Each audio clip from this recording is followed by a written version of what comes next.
Assalamualaikum warahmatullahi wabarakatuh, teman-teman. Selamat siang. Karena saya recordnya siang-siang nih. Maaf ya, jadinya saya record aja gitu kan ya. Karena saya pikir-pikir akan susah mencari waktunya walaupun jimit. Karena teman-teman ada yang kelas karyawan juga dan pastinya bisanya malam gitu kan ya. Nanti yang kelas satunya ini jadi ribet, makanya saya record aja gitu untuk pertemuan yang hari ini. Harusnya minggu kemarin, Sabtu kemarin, tapi kemarin saya lagi lagi keluar kota, jadi nggak bisa ngajar dulu offline. Pun kalau saya pun bisa ngajar, nah saya tuh offline tuh maunya kuis, karena kita belum kuis gitu kan ya, tapi materi ini belum gitu kan, karena sekarang kan ada sistem ganjil genap, ganjil harus masuk offline, genap online. Nah ini jadi saya salah perhitungan, harusnya ini dulu baru kuis, tapi kalau dibalik susah jadinya. Soalnya saya ini maunya ngejelasin gitu kan ya, jadi ya udah. Minggu ini kita pendahuluan logika fuzi dulu, yang minggu kemarin harusnya ya. Nah nanti minggu ini ya maksudnya yang Sabtu ini saya offline untuk kuis, dan teman-teman boleh dilengkapi gitu ya tugas-tugas yang belum, untuk tugas-tugas sebelumnya serta kuis juga. Kalau bisa datang semua gitu ya, itu untuk penunjang nilai jika memang UTS-nya kurang gitu. Nah untuk UTS ada masuk ini materi pendahulu logika fuzi. Jadi logika fuzi ini masih pendahuluan sebenarnya, tapi sudah masuk di kuis dan UTS gitu ya. Oke, saya akan jelaskan dulu apa sih itu pendahuluan logika fazi gitu ya. Apa sih logika fuzi atau fazi ini gitu ya. Jadi logika fuzi ini merupakan logika yang merepresentasikan nilai samar atau ketidakpastian atau kebenaran sebagian. Kalau misalnya kita punya 0 atau 1 atau benar atau salah, dia ada nilai di tengah-tengahnya sebenarnya.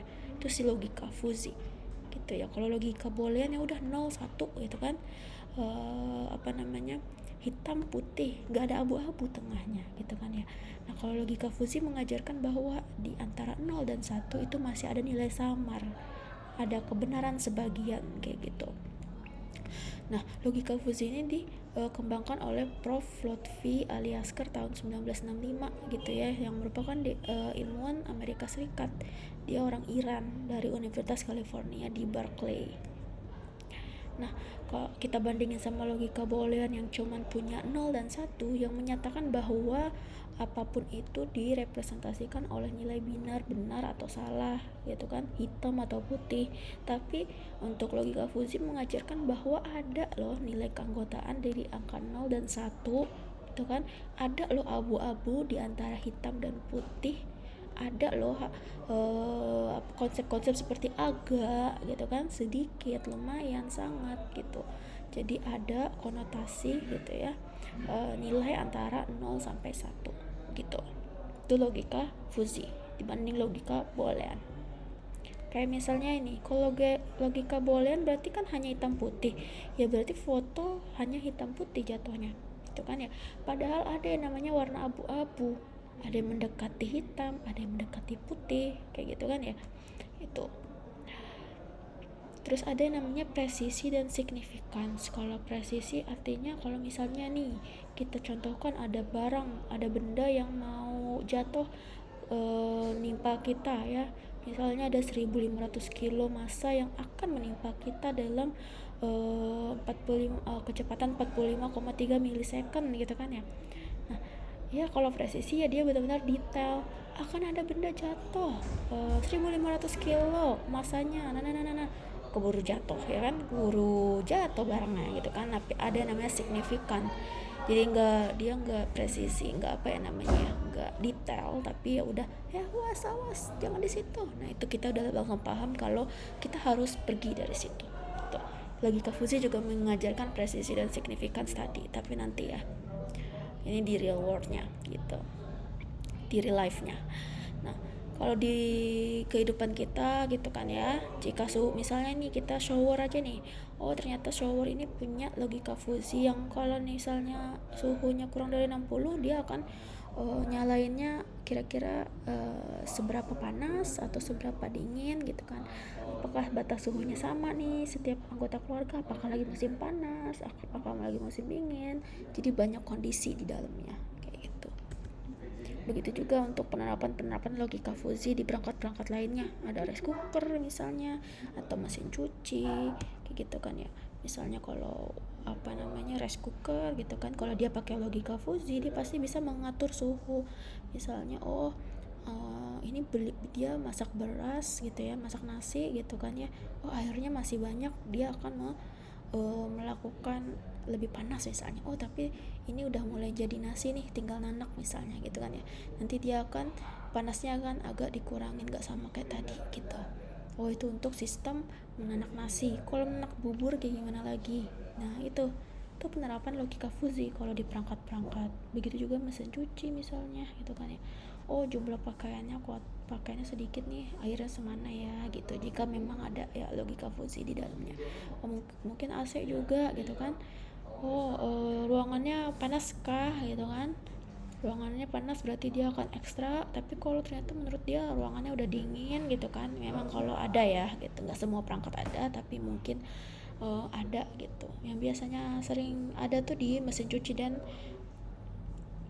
penanak nasi nih pasti nih ya, karena dia punya yang penanak nasi yang otomatis gitu kan ya. Nah nanti untuk teori dasar logika Fuzzy ada variabel Fuzzy, himpunan Fuzzy gitu ya. Terus ada semesta pembicaraan dan domain himpunan Fuzzy gitu ya. Kalau misalnya variabel Fuzzy itu adalah satu yang dibahas di sistem Fuzzy itu, misalnya umur, kecepatan kayak gitu, tinggi badan. Kalau himpunan Fuzzy berarti yang kelompok yang mewakilinya. Nanti sih ini lebih detailnya nanti setelah UTS ya, tentang logika Fuzzy-nya. Tapi yang akan kita bahas yaitu adalah sebelum ke logika Fuzzy itu ada namanya fungsi keanggotaan yang mewakili besar dari derajat keanggotaan masing-masing variabel input. Untuk fungsi keanggotaan tuh ada banyak gitu ya, ada kurva linear, segitiga, trapesium, bahu, dan kurva S gitu. Nah ini contoh fungsi ini yang sering masuk nih nanti ya, untuk UTS nanti ya, UAS. Untuk fungsi keanggotaan linear, misalnya ada namanya kurva linear naik. Jadi kurva linear itu ada yang naik dan turun gitu ya. Untuk yang naik rumusnya seperti ini, jadi dia pakai rumus gitu ya. Nah nanti ada nilai awal dan nilai akhir. Yang nilai awal tuh A nya, terus yang kedua nilai titik 2 nya adalah nilai B nya. Nanti dia akan ada pertanyaan misalnya berapa derajat keanggotaan dengan nilai X 42 pada himpunan naik misalnya gitu. Nah berarti kita bisa lihat nih, kalau X nya kurang dari A, ini kita X nya berarti 42 ya, kalau kurang dari A berarti artinya 0, berarti dia nggak ada di antara 20 dan 80 kan, kita nyari nilai yang antara 20 80 ya. Kalau X nya memang kurang dari nilai A gitu ya, kurang dari 20. Atau kalau X nya lebih dari B atau dia lebih dari 80 ya berarti 1 gitu aja. Nanti kalau misal ada soal yang angka X nya tidak di antara A dan B, yaitu tinggal dilihat aja, kalau dia kurang dari yang kecil yang turunnya berarti dia 0, kalau yang atas yang naiknya berarti dia 1 kalau ngelebihin B gitu. Oke. Nah sekarang ini ternyata X nya 42 kan ya, berarti dia ada di antara sini ya, nilai X nya ada di antara 20 dan 80. Jadi kita bisa menggunakan rumus X min A bagi B min A gitu. X nya 42, B nya berapa? B nya X min A ya, A nya dulu, A nya 20 ya kan, berarti habis itu dibagi B min A, B nya 80 dikurang A nya 20, berarti 22 per 60, 0,36. Dia pasti nilainya koma-koma kebanyakan gitu. Nah, untuk naik begitu juga, untuk turun sama ya, bedanya dia B min X dibagi B min A gitu rumusnya. Nanti kalian kalau UTS dihafalin aja rumusnya, ini terus yang sama yang segitiga ya, segitiga yang trapesium jarang dah nggak saya masukin. saya masukinnya segitiga, linear turun, linear naik gitu ya. Nah untuk linear turun, nah ini sama, dilihat X-nya apakah di antara A dan B. Nah ternyata A-nya kan 10 ya, B-nya 40 ya, berarti masih aman gitu ya. Kalau misalnya X-nya kurang kurang dari B gitu kan ya, kurang dari B berarti 0 ya di sini, karena dia turunnya ke sini kan, dia naiknya ke sana. Kalau dia kurang dari kurang dari A gitu ya ke sini, berarti dia akan 1. Kalau lebih dari B berarti dia 0 gitu, karena dia turun short gitu. Nah untuk jika di tengah-tengah berarti B min X dibagi B min A, sama kayak tadi, B nya yang mana gitu kan, B nya 40 gitu kan, B mana, B 40 dikurangin X nya 24 dibagi B min A 40 dikurang 10, jadi dapat 0,53. Gampang kan, ngitungnya mah gampang gitu ya. Lanjut. Nah ini untuk segitiga berarti dia ada 3 titik ya, ada A, B, C. Nah sama kayak tadi, kalau misalnya kurang dari sini ya, nilai X nya berarti 0, di sini juga kurang dari sini berarti 0 ya, karena dia sama-sama turun tuh ya kan. Kalau nurun gitu berarti 0 nih. Nah di sini nanti ada nilai A di antara A dan B, ada di antara B dan C kalau segitiga. Nah kalau di antara A dan B, kalian pakai rumus yang X min A B min A gitu ya. X min A dibagi B min A, gampang kan, X min A dibagi B min A. Tapi kalau di antara B dan C itu berarti pakai C min X dibagi C min B gitu. Contoh nih ya, misalnya kita punya X 24 dengan fungsi keanggotaan segitiga, A nya 10, B nya 25, C nya 40, berarti kita akan menggunakan X 24 berarti di sini ya dia ya. Berarti dia di antara A dan B, berarti kita akan menggunakan rumus yang kedua ini nih ya, yang X min A B dibagi B min A. X nya 24 dikurang A 10 dibagi 25 dikurang 10, jadi 0,93. Karena emang mendekati ya dia ya, kan 24 di sini kan, jadi memang 0,9, jadi dia mendekati titik tertingginya gitu. Begitu juga sebaliknya, jika memang dia ada di antara ini kan, B dan C, berarti pakai rumus yang ini 3. Ini kurva trapesium, sama kayak tadi juga. Kalau yang X nya kurang dari A atau melebihi D gitu ya, itu berarti dia 0 gitu kan. Sama kayak tadi, jika sama kayak segitiga tadi gitu ya, jika dia di antara A dan B pakai rumus yang ini, jika dia ada di antara B dan C pakai rumus yang ini. Kalau di antara B dan C dia 1 dong ya, karena kan ini kan dia titiknya tertinggi, berarti dia 1. Lalu kalau di antara C dan D pakai rumus yang ini, sama kayak segitiga, cuman yang titik lurusnya itu adalah 1 nilai derajat keanggotaannya itu ya. Nah ini jarang sih, cuman ya yang penting kalian tahu gitu ya. Ini adalah sigmoid gitu ya, ada yang naik atau sigmoid pertumbuhan, ada yang bawah yaitu sigmoid penyusutan gitu ya. Sama kayak tadi juga gitu ya, kalau dia kurang dari A atau melebihi C itu akan kalau melebihi A kurang dari A itu kan 0, kalau melebihi C itu 1, kayak tadi juga gitulah. Nah terus nanti nyesuaiin, kalau misalnya di antara A sama B rumusnya yang ini, kalau di antara B sama C rumusnya yang ini itu ya. Karena kepanjangan saya nggak contohin, tapi pasti kalian tahu lah ya kayak gitu mah. Nah nanti untuk hari ini teorinya itu tadi itu adalah di tahapan fusifikasi gitu ya. Nanti untuk tahapan inferensi dan defusifikasi nanti pertemuan setelah UTS gitu.